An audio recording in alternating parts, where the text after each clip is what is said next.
Thames নদীর তীরে এক দুর্গ দাঁড়িয়ে আছে, যা ইংল্যান্ডের ইতিহাসে ভয় আর রহস্যের প্রতীক।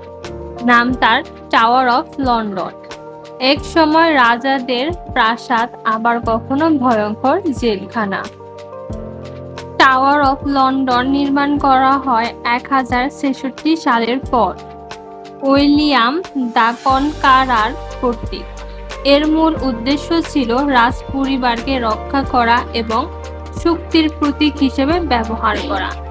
কিন্তু সময়ের সাথে সাথে এটি শুধু প্রাসাদ নয়, হয়ে ওঠে বন্দীদের ভয়ঙ্কর কারখানা।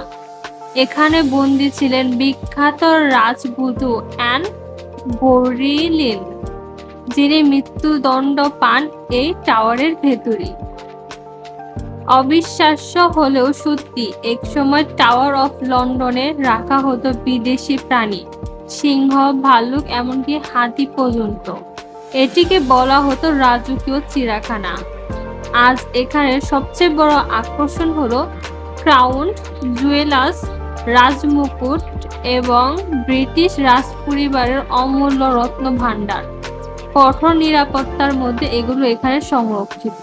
এছাড়াও প্রচলিত আছে টাওয়ার অফ লন্ডনে নাকি ভূত দেখা যায়। অনেকে দাবি করেন অ্যান বোলিনের আত্মা এখনো ঘুরে বেড়ায় এখানে। টাওয়ার অফ লন্ডন শুধু একটি স্থাপনা নয়, এটি ব্রিটিশ ইতিহাসের সবচেয়ে আলোচিত এবং ভয়ঙ্কর অধ্যায়ের প্রতীক। আপনি যদি লন্ডনে যান, অবশ্যই এই দুর্গ পরিদর্শন করবেন, কারণ এর দেওয়ালের ভেতর লুকিয়ে আছে শত শত বছরের রহস্য আর গল্প।